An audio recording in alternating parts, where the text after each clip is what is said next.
पहले प्राचीन भारत चल रहा है, अब इसके बाद फिर मध्यकालीन, फिर आधुनिक भारत। लास्ट में हम बिहार की विशेष जानकारी से रिलेटेड जो क्वेश्चन आए हैं, बिहार स्पेशल जिसको आप कह सकते हैं, उसको हम लोग देखेंगे।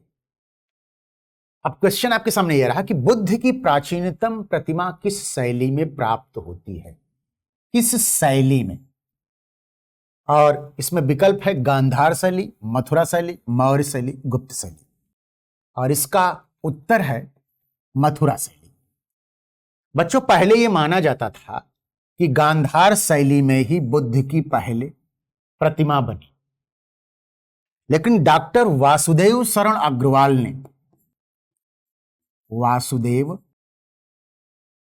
अग्रवाल ने रिसर्च करके यह वस्तुनिष्ठ तथ्य प्रस्तुत किया कि बुद्ध की पहली प्रतिमा मथुरा शैली में बनी थी और मथुरा शैली गांधार शैली से ज्यादा प्राचीन है।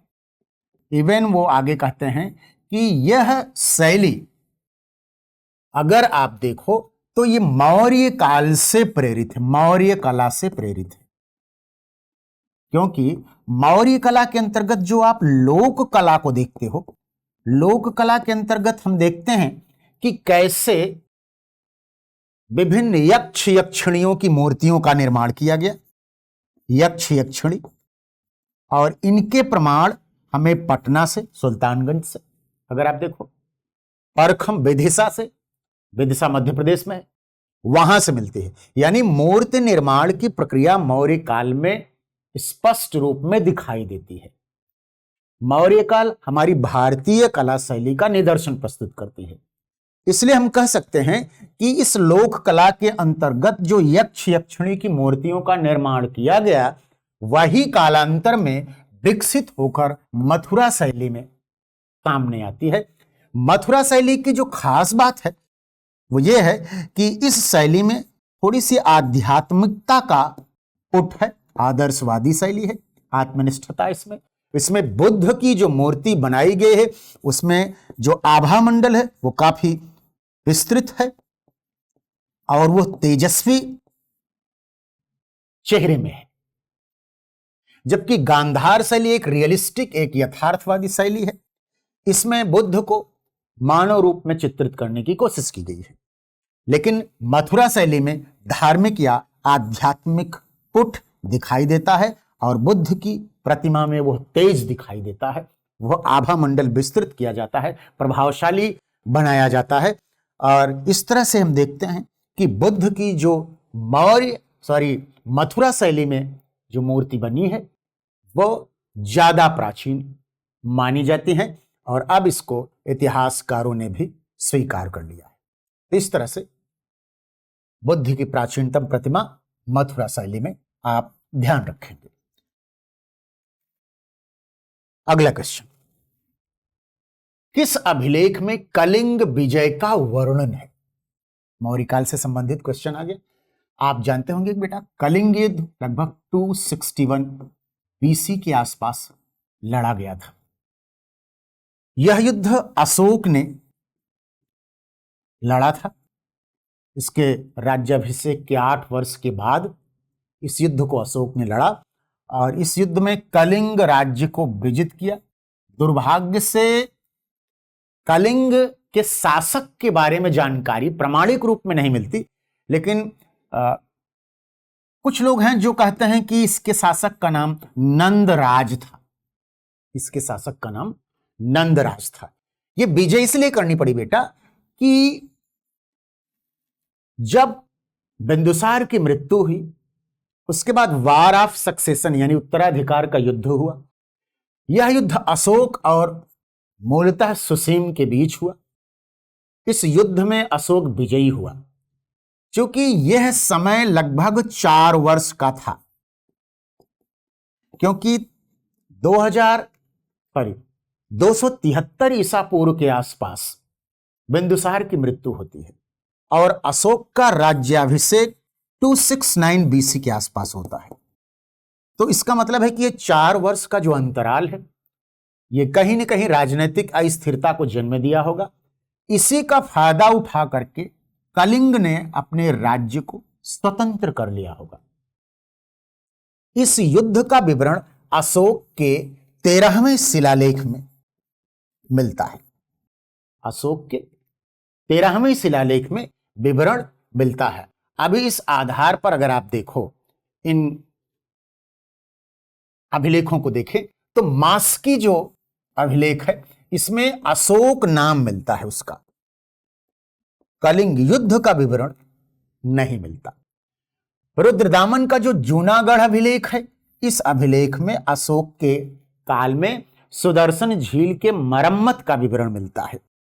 हाथी गुंफा जो अभिलेख है उस या जूनागढ़ को भी हम देख लेते हैं। जूनागढ़ और रुद्रदामन का जो अभिलेख है वो एक ही है, सिर्फ और सिर्फ कंफ्यूज करने के लिए आपको दिया है कि रुद्रदामन के अभिलेख को आप जूनागढ़ अभिलेख के रूप में भी जानते हैं कि नहीं, तो ये सेम बात हो गई। हाथी गुंफा जो अभिलेख है ये खारवेल का अभिलेख है, खारवेल का।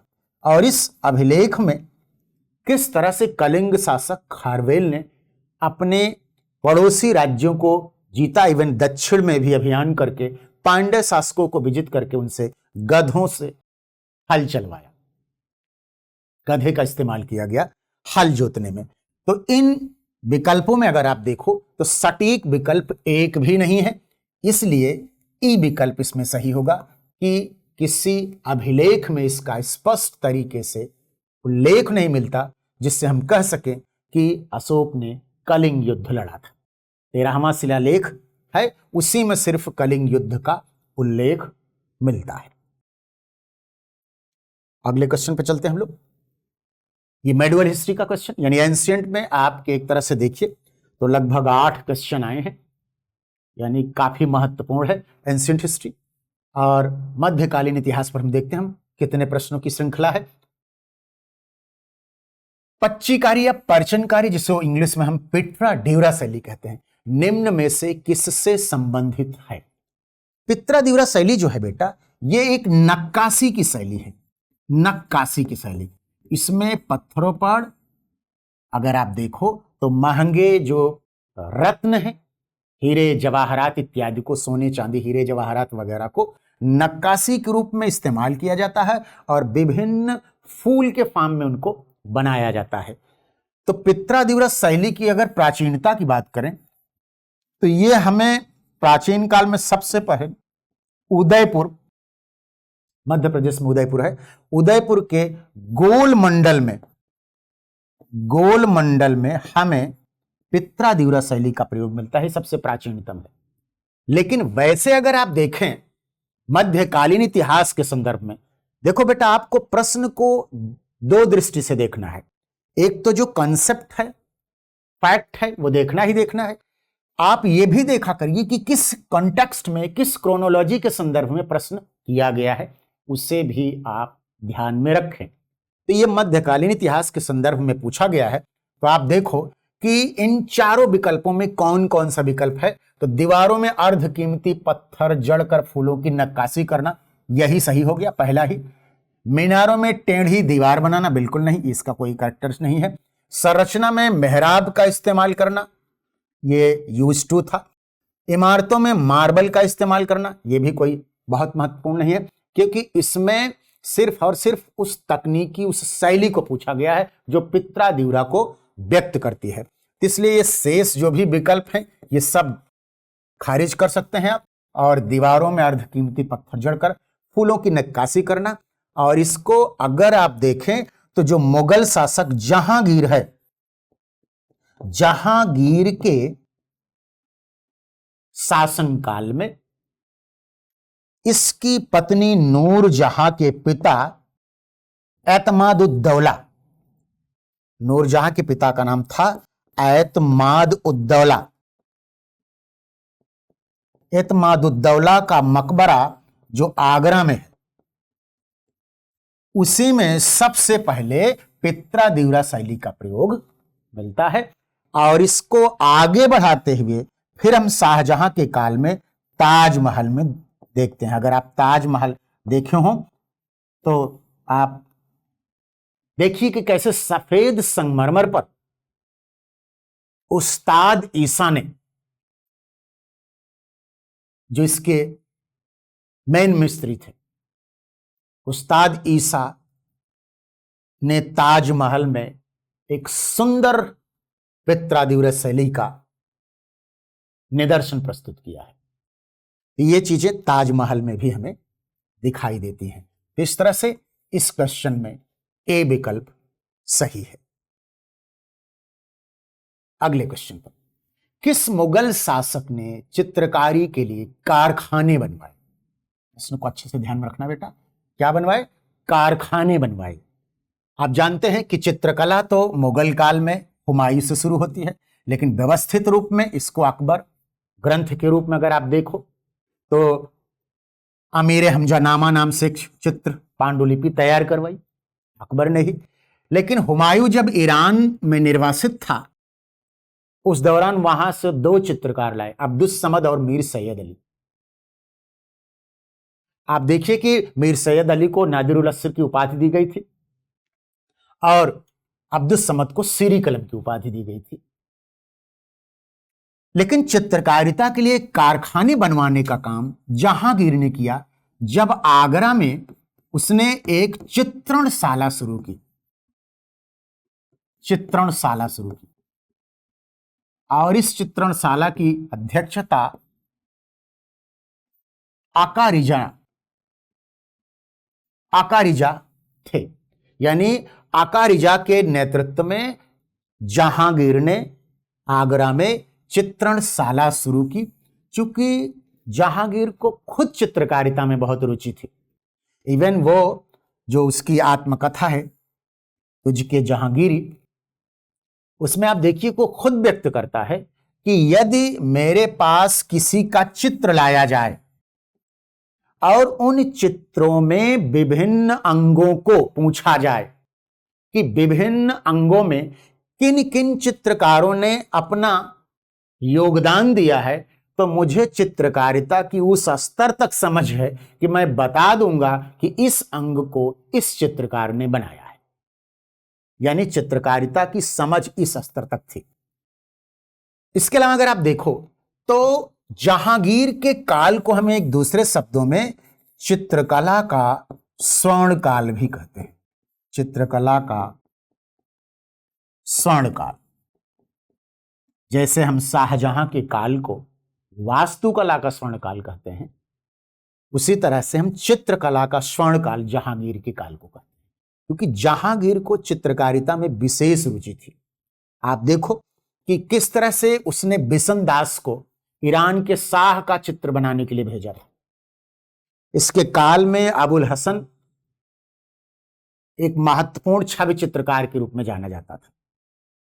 मंसूर जो था ये पक्षी चित्रकारिता का सिद्धस्थ कलाकार था। तो इसके काल में बहुत सारे चित्रकार थे जिन्होंने अपनी योग्यता, प्रतिभा, क्षमता को व्यक्त किया, प्रस्तुत किया और चित्रकला का स्वर्ण काल नाम से दर्ज हुआ। क्योंकि चाहे वो एल्बम को ले लें आप, चाहे पक्षी चित्रकारिता को, प्रकृति के चित्रण को, दरबारी चित्रकारिता को, कलर का संयोजन को, यानी 3 डायमेंशनल चित्र को अगर आप देखें, सभी प्रकार की चित्रकारिता इसके काल में दिखाई देती है। शाहजहां को चित्रकारिता में विशेष इंटरेस्ट नहीं था। इसका जो समय था वो वास्तुकला का स्वर्णकाल था। वास्तुकला का स्वर्णकाल था क्योंकि इसने वास्तु में ज्यादा रुचि ली, इसलिए वास्तुकला का स्वर्णकाल हम शाहजहां के काल को कहते हैं। इवन ये भी मान सकते हैं आप कि शाहजहां के काल को मध्यकाल में स्वर्णकाल कहा जाता है। जब ये हम मध्यकाल को स्वर्णकाल के अर्थ में व्यक्त करेंगे तब इसमें वास्तुकला प्रमुख रूप से ही है। अन्य संदर्भों को भी हम देखेंगे। तो इस तरह से हम इनको देख सकते हैं कि कैसे चित्रकारिता का विकास जहांगीर के काल में अपने चरमोत्कर्ष पर पहुंचता है। इसलिए विद्वानों ने इसके काल को चित्रकला का स्वर्ण काल कह दिया। अगला क्वेश्चन, किस दिल्ली सुल्तान ने रक्त एवं लौह की नीति अपनाई? ब्लड एंड आयरन की नीति किसने अपनाई? एम पहला विकल्प इल्तुतमिश, दूसरा बलबन, यही सही है बलबन। इल्तुतमिश नहीं है, ना अलाउद्दीन है, ना मोहम्मद बिन तुगलक है, ना ये। तो इस तरह से बलबन ने रक्त एवं लौह की नीति अपनाई। कहां? दिल्ली एवं उसके आसपास के इलाके में, आसपास के इलाके में। और पर्टिकुलरली अगर आप बेटा देखें कि रक्त और लौह की नीति को स्पेसिफिक रूप में किसके, तो दिल्ली में जो मेवाती थे, मेवाती ये मुस्लिम ही थे, लेकिन इनका उपद्रव बहुत बढ़ गया था। दिल्ली एवं उसके आसपास की जो जगह थी असुरक्षित हो गई थी, कानून व्यवस्था एक तरह से ध्वस्त हो चुकी थी। इसलिए बलबन ने रक्त एवं लौह की नीति अपनाई और इन उपद्रवियों को जमीदोज किया और दिल्ली को सुरक्षित रखा। यही कारण है कि आप देखिए बलबन का पूरा काल दो दृष्टियों से महत्वपूर्ण। पहला तो इसने सुल्तान की गरिमा को स्थापित किया, सुल्तान की गरिमा को, और सुल्तान की गरिमा को स्थापित करने के लिए इसने दैवीय सिद्धांत का सहारा लिया। दैवीय सिद्धांत का यानी सुल्तान जो है, सुल्तान वो नियाबत खुदाई यानी खुदा का प्रतिनिधि है और जिल्ले अल्लाह यानी खुदा का प्रतिबिंब है। क्योंकि सुल्तान की प्रतिष्ठा इतनी गिर गई थी बलबन से पहले, इल्तुतमिश की मृत्यु के बाद और बलबन के राज्यारोहण से पहले जो भी सुल्तान थे उन सुल्तानों की स्थिति बहुत खराब थी, सब कमजोर सुल्तान थे और उन्होंने सुल्तान की गरिमा को इतना गिरा दिया था कि बलबन जब सत्तासीन होता है तो उसका पहला काम ही था कि सुल्तान को प्रतिष्ठित किया जाए। तो सबसे पहले सुल्तान को प्रतिष्ठित किया, उसके बाद इसने साम्राज्यिक सुरक्षा पर बल दिया और इस सुरक्षा में दो मुद्दे विशेष रूप से, एक बाह्य सुरक्षा। इस बाह्य सुरक्षा में आप देखो कि स्पेशली मंगोलों के जो आक्रमण हो रहे थे, मंगोल आक्रमण से साम्राज्य को सुरक्षित करना। इसके लिए आप देखिए कि किस तरह से इसने उत्तर पश्चिम में चाहे दीपालपुर हो या पंजाब का जो एरिया बहुत सारा, उसमें समाना दीपालपुर वगैरह में इसने किलों की एक मीनार खड़ी की, किलों की। जबकि मंगोल आक्रमण के दौरान इस आक्रमण को काउंटर करने के लिए उसने अपने पुत्र जो है मोहम्मद को भेजा था, नासिरुद्दीन मोहम्मद को, और वह बेटा जो बहुत काबिल भी था इस मंगोल विद्रोह में मारा गया। लेकिन यह है कि फिर भी मंगोलों के आक्रमण से इसने दिल्ली को सुरक्षित करने की कोशिश की। तो बाह्य स्तर पर यह काम किया।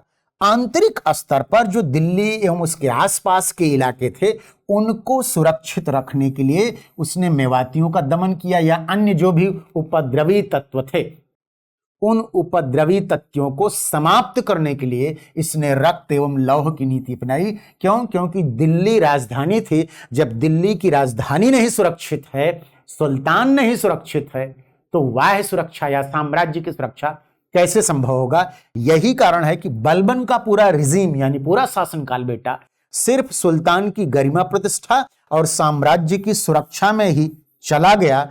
यही कारण है कि इसने कोई साम्राज्यिक विस्तार नहीं किया, यानी साम्राज्य विस्तार नहीं हो पाया। इसके मूल में सबसे बड़ा कारण था कि इसको सुरक्षा करने में ही पूरा समय चला गया। इस तरह से ब्लड एवं आयरन की नीति के तहत बलबन ने दिल्ली एवं इस आसपास के मेवातियों को जमींदोज किया। अगला क्वेश्चन है, कौन सा मध्यकालीन भारतीय साम्राज्य व्यापक स्तर पर स्थानीय स्वशासन के लिए जाना जाता है? स्थानीय स्वशासन के लिए जाना जाता है। इसमें चालुक्य, चोल, सोलंकी, परमार। तो स्थानीय स्वायत्त शासन के लिए चोल विशेष रूप से जाना जाता है। चोल काल स्थानीय स्वायत्त शासन के लिए इतिहास में दर्ज है। यद्यपि अगर आप देखें दक्षिण भारत में स्थानीय स्वायत्त शासन का प्रारंभ तो हम पल्लव काल से देख सकते हैं, लेकिन चोलों का स्थानीय स्वायत्त शासन विकसित था। इन्होंने स्थानीय स्वायत्त शासन प्रणाली इतनी सुंदर तरीके से विकसित की जिसमें दो बातें प्रमुख रूप से हैं। वो ये, एक तो इन्होंने समिति प्रणाली शुरू की विभिन्न समितियों के माध्यम से कार्य करने की बात की। दूसरी चीज ये कि बिना केंद्रीय अधिकारी वर्ग के सहयोग के इन्होंने स्थानीय स्तर पर न सिर्फ कानून व्यवस्था की स्थापना की बल्कि विकासात्मक कार्यों को भी संभव बनाया। आप देखिए कि इन्होंने प्रत्येक जो गांव था उसको विभिन्न वार्डों में बांट करके प्रतिनिधियों का चुनाव करके और उन चुनाव के द्वारा जो प्रतिनिधि चुने जाते थे उनसे समिति का गठन करते थे। इन समितियों में सबसे महत्वपूर्ण संवत्स वारियम समिति थी। अगर आप देखें तो इनकी जो स्थानीय स्वायत्त शासन प्रणाली में संस्थाएं थी उनमें एक संस्था का नाम था उर, जिसमें सभी वर्ग जाति के लोग भाग लेते थे। दूसरी संस्था का नाम था सभा, जो सिर्फ ब्राह्मणों की थी। और तीसरी जो संस्था थी वो नगरम, जो नगर में रहती थी। ये 3 प्रकार की संस्थाएं थी। इन तीनों संस्थाओं के द्वारा इन्होंने स्थानीय स्वायत्त शासन प्रणाली को विकसित किया। और इस स्थानीय स्वायत्त शासन प्रणाली का अभिलेखीय साक्ष्य परांतक प्रथम नामक एक चोल शासक था, उसका एक अभिलेख था उत्तर मेरूर नामक अभिलेख में यह जानकारी मिलती है कि किस तरह से उर की समिति, जिसे आलुंगड़म कहते थे, आलुंगड़म, और सभा की समिति जिसे वारियम कहते थे,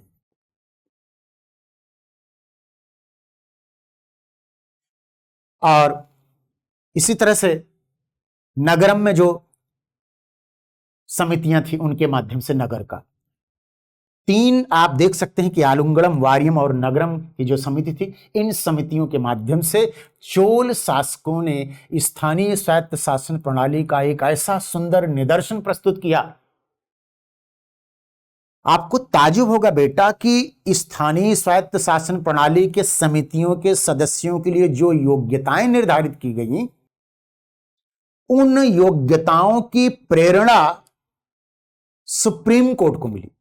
जब सुप्रीम कोर्ट ने 2004 के आसपास कमोबेश निर्वाचन आयोग को अधिकृत किया कि आप फ्री एंड फेयर चुनाव के लिए जो कुछ भी संभव हो आप करो, और उसी का परिणाम है कि आज जो भी प्रत्याशी, चाहे वो विधान सभा के लिए लड़े या लोकसभा या कोई भी जनप्रतिनिधि बनने का चुनाव लड़े, तो हलफनामा दें, उसमें जानकारी दें कि वो शिक्षित कितने हैं, उनके ऊपर आपराधिक मुकदमे तो नहीं है, या उनके पास धन संपदा कितनी है, अपना इतिहास बताएं। क्यों? क्योंकि चोल काल में समिति के सदस्यों के लिए योग्यताएं और निर्योग्यताएं स्थापित की गई थी कि ये योग्यताएं होनी चाहिए और ये निर्योग्यताएं।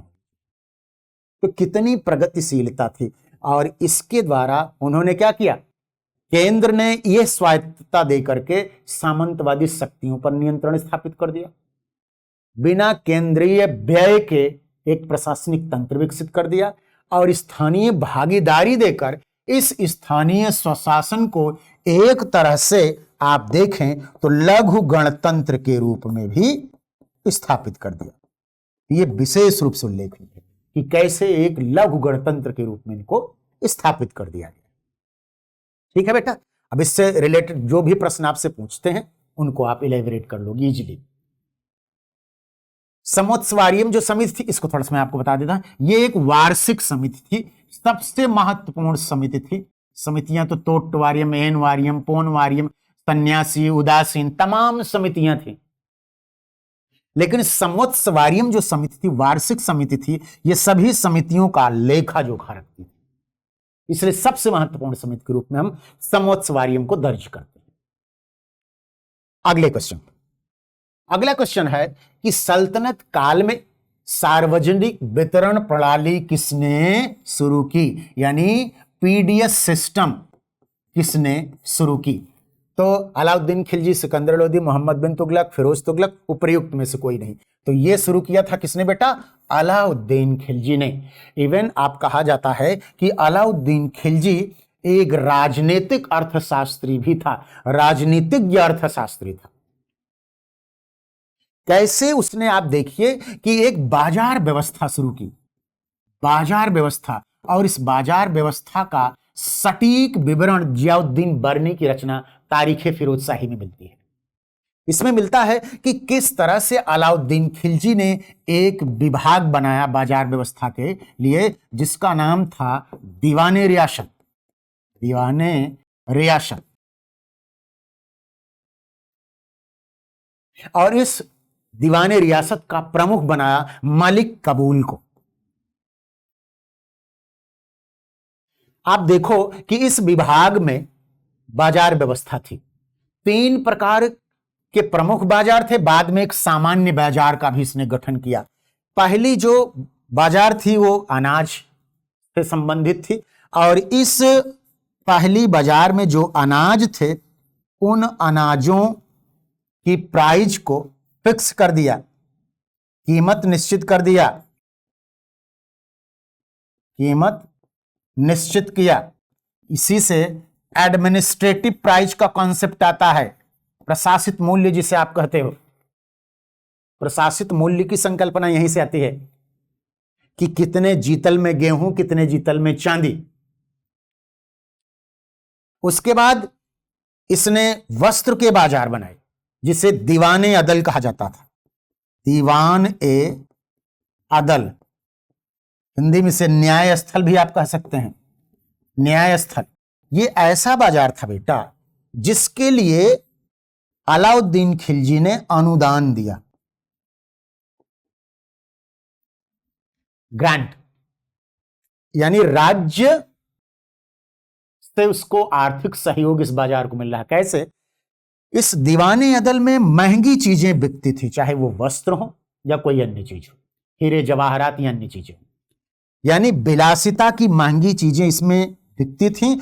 और दीवाने अदल जो था ये अनुदान से चलता था, इस शर्त पर कि यहां व्यापार करने वाले व्यापारियों को पैसा दिया जाता था कि आप महंगी चीजों को लाओ, इस रेट पर बेचो, इस मैं आपको कुछ लाभ दूंगा। तो सरकार की तरफ से एक तरह से कुछ उनको लाभ मिलता था, इसलिए बाजार सस्टेन कर पाई। तीसरी जो बाजार थी वो मवेशियों की बाजार थी, घोड़े, दास, इन सब की। और एक चौथा बाजार जो था वो एक सामान्य बाजार, जिसमें कंघी, तेल, सीसा, रोटी, मिठाई। तो इस प्रकार से 4 प्रकार की बाजार बनाई, और इस बाजार व्यवस्था के द्वारा उन्होंने सस्ती कीमतों पर या सुनिश्चित कीमतों पर वस्तुएं उपलब्ध कराकर अपनी जो स्थायी सेना लाखों की बनाई थी उसकी जरूरतों को पूरा किया। यानी साम्राज्यिक उद्देश्य के लिए सैन्य तंत्र, सैन्य तंत्र को सस्टेन करने के लिए बाजार व्यवस्था, ताकि सेना के जो भी अधिकारी थे, सैनिक थे, इनको चीजें सहज कीमत पर उपलब्ध हो जाएं। और इस संदर्भ में यह भी उल्लेखनीय है, बर्नी इस बात को लिखता भी है कि इसी कारण, इस बाजार व्यवस्था के कारण लगभग 4,75,000 के आसपास थी कमोबेश इसकी अलाउद्दीन की सेना। इतनी बड़ी सेना, स्टैंडिंग आर्मी, अलाउद्दीन से पहले किसी के पास नहीं थी। तो इतनी बड़ी सेना को कैसे रखा जा सकता था? इसने सोचा कि यदि हम कीमतों को सुनिश्चित नहीं करेंगे, अनुदान की व्यवस्था नहीं करेंगे, तो प्राइस बहुत बढ़ जाएगी। महंगाई बढ़ जाने से हमको सैनिकों को बहुत सारा वेतन देना पड़ेगा। और बर्नी कहता है कि यदि नकद वेतन देता बिना बाजार व्यवस्था के तो राजकोष खाली हो जाता, फिर भी हो सकता था कि संकट ना दूर होता।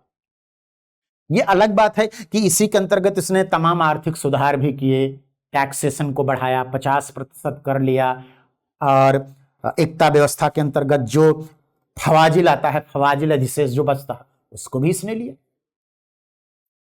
इस तरह से इसने अपने पब्लिक डिस्ट्रीब्यूशन, सार्वजनिक वितरण प्रणाली के द्वारा बहुत सारी चीजों को सुनिश्चित कर दिया। यही कारण है कि आगे हम देखते हैं कि फिरोज शाह तुगलक ने भी तमाम खैराती चीजें शुरू की।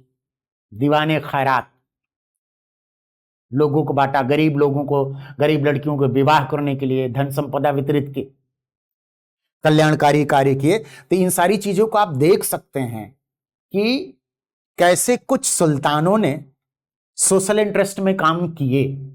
जबकि अलाउद्दीन खिलजी के बारे में अमीर खुसरो कहता है कि इसकी बाजार व्यवस्था का उद्देश्य प्रजाहित था, लेकिन अन्य विद्वान कहते हैं कि नहीं, मूलतः साम्राज्यिक हित था, हो सकता है इससे कि कुछ लोग लाभान्वित हुए हों।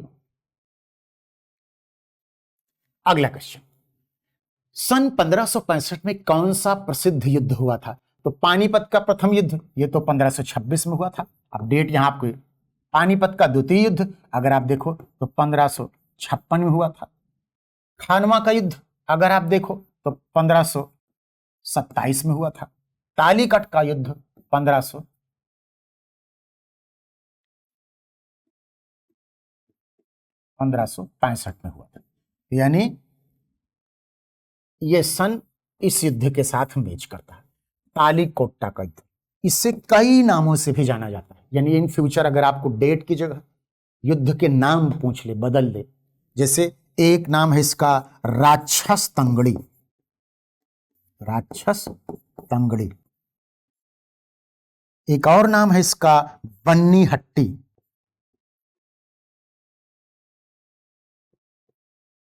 बन्नी हट्टी।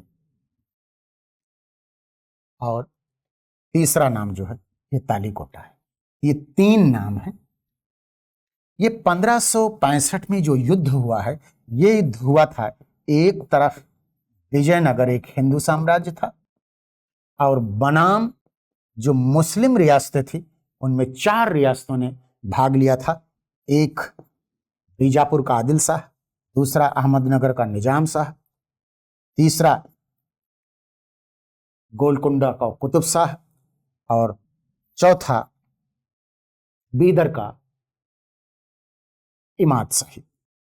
इस तरह से इनमें अगर आप देखो तो किस तरह से अहमदनगर, बीजापुर, गोलकुंडा और बीदर ने भाग लिया था। ध्यान रखेंगे कि इसमें बरार ने भाग नहीं लिया था, जो एक और मुस्लिम क्षेत्रीय शक्ति थी। 4 मुस्लिम सल्तनतों ने मिलकर विजयनगर पर आक्रमण किया और विजयनगर को विध्वंस कर दिया। विजयनगर की तरफ से इस युद्ध का नेतृत्व सदाशिवराव कर रहा था। यह युद्ध एक बहुत ही घातक युद्ध हुआ विजयनगर के लिए, क्योंकि इसके बाद विजयनगर की सत्ता बहुत कमजोर हो गई। और इस युद्ध के बाद, इस युद्ध का जो विवरण है वो डोमिंगो पायस, सीजर फ्रेडरिक देता है। सीजर फ्रेडरिक नामक एक यूरोपियन है, उसने इस युद्ध का विवरण दिया है, सीजर फ्रेडरिक। और उसने बताया है कि किस तरह से जो है इस युद्ध ने कितना नुकसान किया विजयनगर का। और धीरे धीरे करके फिर एक आरवीडू वंश आया, वो भी कमजोर वंश था, और फिर विजयनगर से ही टूट करके अन्य रियासतें पैदा हुई। इन्हीं में से एक रियासत थी मैसूर, जो बाद में हैदर अली टीपू के नेतृत्व में उभरी थी। तो इस तरह से हम इसके युद्ध को देख सकते हैं कि कैसे ये कितना घातक सिद्ध हुआ विजयनगर के लिए। अगला युद्ध, सॉरी क्वेश्चन, दीने इलाही। दीने इलाही किसके द्वारा प्रारंभ किया गया था? Babur, no, Akbar, yes. इस विकल्प में अकबर आ गया। दीने इलाही की जो संकल्पना थी बच्चों, वो 1582 में अकबर दिया था। दीने इलाही एक प्रकार की आचार संहिता के रूप में उसने विकसित करने की कोशिश की, वैसे ही जैसे अशोक ने धम्म। लेकिन अशोक का धम्म दीन इलाही से ज्यादा सक्सेस हुआ। दीन इलाही का वर्णन इसके दरबारी इतिहासकार थे अबुल फजल ने। अबुल फजल ने अपने ग्रंथ अकबरनामा में इसका विवरण दिया है।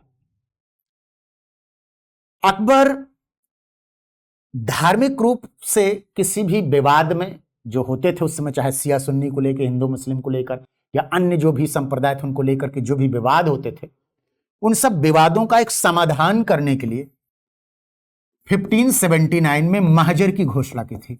महजर,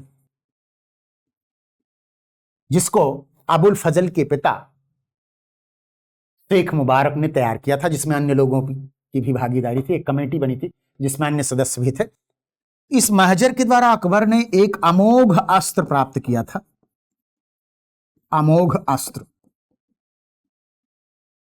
यानी किसी भी प्रकार के धार्मिक विवाद की स्थिति में किसी भी प्रकार के धार्मिक विवाद की स्थिति में बादशाह का निर्णय सर्वोच्च हो।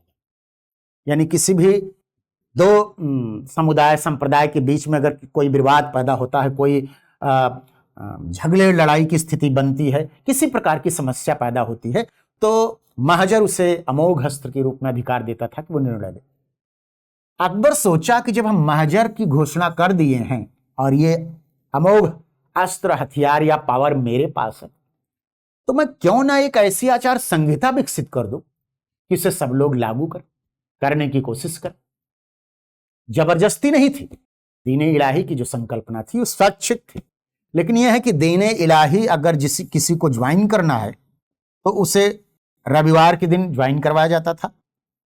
कहा जाता है कि जो भी व्यक्ति दीने इलाही स्वीकार करता था वो अकबर के सामने अपना सब कुछ समर्पित कर देता था, अपनी पगड़ी उसके पैर में रख देता था। अबुल फजल ने बताया है कि दीने इलाही बहुत कम लोग, मात्र 18 लोग ने स्वीकार किया था। एकमात्र हिंदू बीरबल थे जिन्होंने दीने इलाही स्वीकार किया था। दीने इलाही की जो संकल्पना थी, इसमें व्यक्ति को अपनी संपत्ति, अपनी जमीन, मान सम्मान और धर्म सब समर्पित करना पड़ता था। हाँ, एक छूट ये जरूर थी कि दीने इलाही को स्वीकार करने वाला व्यक्ति अपने धर्म को भी मान सकता था। इस प्रकार की स्वतंत्रता थी। लेकिन वो युग ऐसा था, युग की एक लिमिटेशन थी कि लोगों ने स्वीकार नहीं किया, इसलिए दीने इलाही बहुत सक्सेस नहीं रहा जिस तरह से अकबर ने सोचा था। और बाद में आप देखिए कि इसी से इसने इलाही संबंध भी शुरू किया था एक वर्ष बाद, यानी 1583 में। 1583 में इसने इलाही संबंध भी, यद्यपि इसका जो मूल्य बोध है दीन इलाही का वो प्रगतिशील था, क्योंकि इसमें सर्वेश्वरवाद की संकल्पना थी। सर्वेश्वरवाद की संकल्पना थी, इसलिए दीन इलाही की संकल्पना में वो पॉजिटिविटी थी। आप इसको इस तरह से देख सकते हैं कि ये पॉजिटिविटी थी, लेकिन फिर भी वो युग ऐसा था, लोगों ने इसको जो है नहीं स्वीकार किया। मात्र 18 लोगों ने किया, जैसा कि अबुल फजल बताते हैं। अष्टप्रधान परिषद किसके राज्य प्रबंध में सहायता करती थी? Babur no, Akbar no, Aurangzeb no, Shivaji. Shivaji ने ही अष्टप्रधान की संकल्पना रखी। इसमें 8 अधिकारी थे, उनमें चाहे पेशवा हो, अमात्य हो, सुरुनवीस हो, वाक्यानवीस हो, इसके अलावा पंडित राव हो, सेनानी हो, न्यायाधीश हो। तो इस तरह से हम देख सकते हैं कि ये अष्टप्रधान में 8 अधिकारी थे।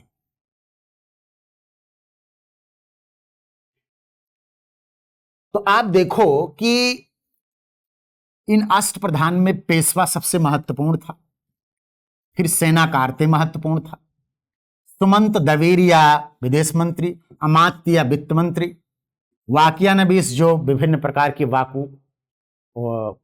क्या कहते हैं उसको, दरबारी जो कागजात लेखा जोखा होता तो उसको देखते थे। इसी क्रम में आप देखो कि किस तरह से पंडित राव जो धार्मिक अनुदान जो दिए जाते थे उनसे संबंधित थे। न्यायाधीश भी होते थे जो न्याय का कार्य करते थे, यद्यपि सर्वोच्च जो न्याय था वो शिवाजी के हाथ में था, लेकिन न्यायाधीश शिवाजी के नीचे तक न्याय करते थे। तो कुल मिला के हम देख सकते हैं कि ये जो अष्टप्रधान 8 अधिकारी देखने को मिलते हैं, इनके सहयोग से शिवाजी ने शासन प्रशासन किया था। लेकिन आपको बता दें कि यह अष्टप्रधान किसी तरह से मंत्रिपरिषद नहीं थी कि उसकी आज्ञा मानने के लिए शिवाजी बाध्य थे। शिवाजी बाध्य नहीं थे, ये शिवाजी के क्लर्क की तरह काम करते थे, क्लर्क की तरह। तो इस तरह से हम देख सकते हैं कि अष्टप्रधान के द्वारा शिवाजी ने अपनी शासन व्यवस्था को मजबूत बनाने की कोशिश किया था। बाद में उनकी मृत्यु के बाद विघटन शुरू हो गया और यह काफी कमजोर हो गई परवर्ती काल में। आधुनिक भारत पर हम लोग आते हैं, यानी एंशिएंट और मेडुअल का जो सेगमेंट है एक तरह से वो पूरा हो गया। अब हम आधुनिक भारत में देखते हैं कि कैसे कैसे प्रश्न आ रहे हैं। देखिए आप, सबसे पहले बंगाल में द्विशासन प्रणाली, यहां द्विशासन प्रणाली की जगह वैध शासन प्रणाली, वैध शासन प्रणाली। वैध शासन प्रणाली किसके द्वारा शुरू की गई? Warren Hastings no, William Bentinck no, Robert Clive, yes Lord Curzon no. तो रॉबर्ट क्लाइव ने वैध शासन प्रणाली शुरू किया था और इसके पीछे रीजन ये था कि क्लाइव ही एक तरह से भारत में ब्रिटिश राज्य की नींव डालता है, नींव डालता है। बर्क नामक एक हिस्टोरियन है, वो कहता है बड़ी बड़ी नींव रखने वाला था रॉबर्ट क्लाइव। रॉबर्ट क्लाइव जब बंगाल को जीतता है, यानी जब प्लासी का युद्ध होता है, प्लासी की विजय होती है, प्लासी की विजय के बाद ही यानी 1757 के बाद से ही बंगाल में वैध शासन शुरू होता है। वैध शासन में दो बातों को आप समझिए। वैध का मतलब होता है कि एक सेंटर ऐसा होता है, केंद्र, जिसके पास सारी सत्ता होती है, और एक दूसरा केंद्र होता है जिसके पास सिर्फ और सिर्फ उत्तरदायित्व। तो इसने नवाब को उत्तरदायित्व दे दिया और सत्ता खुद रियल पावर अपने पास रखी। इसी को द्वैध शासन कहते हैं। और इस द्वैध शासन के कारण बंगाल एक लूटा हुआ राज्य बन गया, क्योंकि जो बंगाल के नवाब थे, चाहे वो मीर जाफर हो, मीर कासिम हो, नजमुद्दौला हो, इन सब के काल में बंगाल एक लूटा हुआ राज्य, एक डाकू राज्य बन गया था। के.एम. पडिक्कर एक हिस्टोरियन है, वो लिखते हैं कि ये तो डाकू राज्य था, कानून व्यवस्था नाम की चीज ही नहीं थी। क्यों? क्योंकि उत्तरदायित्व तो नवाब के पास था, लेकिन इसके पास कोई पावर ही नहीं थी। अंग्रेज जैसा चाहते थे वैसे ही चलाते थे, कोई इसमें एक बट नहीं होता था, कोई परिवर्तन नहीं होता था। इस तरह हम देख सकते हैं कि कैसे इस प्रणाली के कारण बंगाल में जन धन दोनों की हानि होती है। एक समृद्ध प्रांत जिसके बारे में कहा जाता है कि बंगाल 17वीं शताब्दी का जो डेटा है और 18वीं शताब्दी का जो प्रथमार्ध है, आप मानो, तो इस दौरान बंगाल पूरे एशियन ट्रेड कॉमर्स का 60% करता था। आज की तारीख में अगर इसको जियोग्राफिकली आप देखोगे बेटा, तो बंगाल में पश्चिम बंगाल, पूर्वी बंगाल यानी बांग्लादेश, बिहार, उड़ीसा, ये सब शामिल कर दीजिए तो ब्रिटेन से ही बड़ा हो जाएगा जो यहां शासन करते थे। इस तरह से एक बहुत ही प्रगतिशील समृद्ध प्रांत लूट लिया गया अंग्रेजों के द्वारा। और उनके जो कारिंदे थे, मातहत लोग थे, भारतीय जो उनके मातहत गुलाम टाइप के थे, वो भी इसमें शामिल थे। और इस लूटे हुए राज्य, इस द्वैध शासन प्रणाली के कारण जितना नुकसान बंगाल को हुआ, अराजकता की स्थिति पहुंच गई, अराजकता की स्थिति बन गई। उसी अराजकता को इस वारेन हेस्टिंग्स ने समाप्त किया, यानी द्वैध शासन प्रणाली को वारेन हेस्टिंग्स समाप्त करता है 1772 में और अपने हाथों में शासन को लेता है। इस तरह से इनको हम देख सकते हैं। अगला क्वेश्चन, इनमें से किसने 1893 में शिकागो में आयोजित धर्म सभा में भाग लिया था? Dayanand Saraswati no, Vivekananda yes, Mahatma Gandhi no, राजा राम मोहन राय। ये एक धर्म संसद थी, इसमें विवेकानंद ने भाग लिया।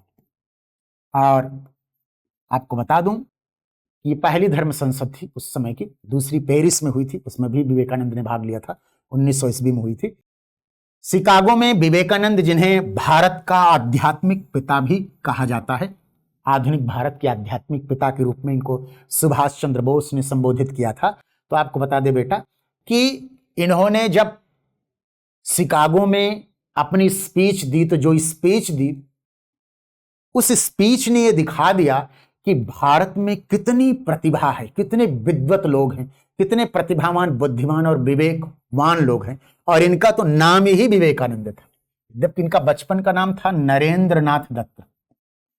नरेंद्र नाथ दत्त ये बचपन से ही बहुत प्रतिभाशाली, बुद्धिमान थे। इनके गुरु रामकृष्ण मिशन थे, रामकृष्ण परमहंस थे। रामकृष्ण मिशन तो इन्होंने स्थापित किया था, एक संगठन। रामकृष्ण परमहंस जो काली माता के पुजारी थे, इनके गुरु थे। और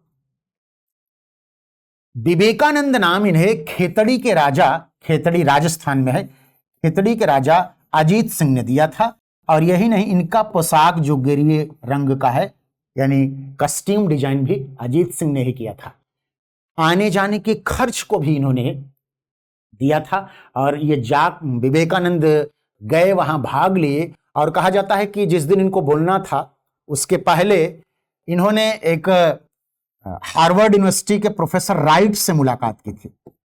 तो प्रोफेसर राइट ने इनसे बातचीत की थी। बातचीत करने के बाद प्रसंग बस से, यद्यपि विवेकानंद बहुत वाइड है, घंटों इस पर विश्लेषण करे तो भी कम पड़ जाएगा, लेकिन प्रोफेसर राइट जो हार्वर्ड यूनिवर्सिटी के बहुत विद्वान प्रोफेसर थे, प्रोफेसर राइट विवेकानंद से बात किया। और बात करने के बाद उन्होंने एक लेटर दिया लिख करके, और कहा कि धर्म संसद का जो संचालक है उसको आप दे देना।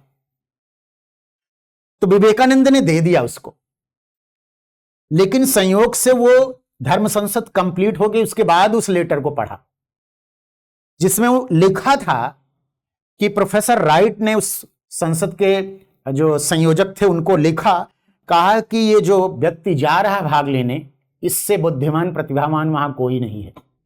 इस ढंग का कुछ था, शब्दों में उधर उधर हो सकता, लेकिन मूल सेंस यही था कि उनकी प्रतिभा का कायल हो गया कि कैसे जो है इतना बुद्धिमान प्रतिभावान व्यक्ति। और बाद में जब उन्होंने अमेरिकी भाइयों बहनों करके स्पीच को शुरू किया तो पूरा गुंजायमान हो गया। और उसके बाद तो फिर इनकी चर्चा बहुत होने लगी। इन्होंने भारत में सामाजिक राजनीतिक सुधारों के संदर्भ में बहुत अच्छे विचार व्यक्त किए। इन्हें आद्य समाजवादी भी कहा जाता है। और रामकृष्ण मिशन जो इन्होंने संगठन स्थापित किया बेल्लूर में, कर्नाटक, वहां कलकत्ता के पास, एक तरह से ये पहला एनजीओ था आधुनिक भारत का, ब्रिटिश भारत का। मिलते हैं अगले वीडियो में। थैंक्स।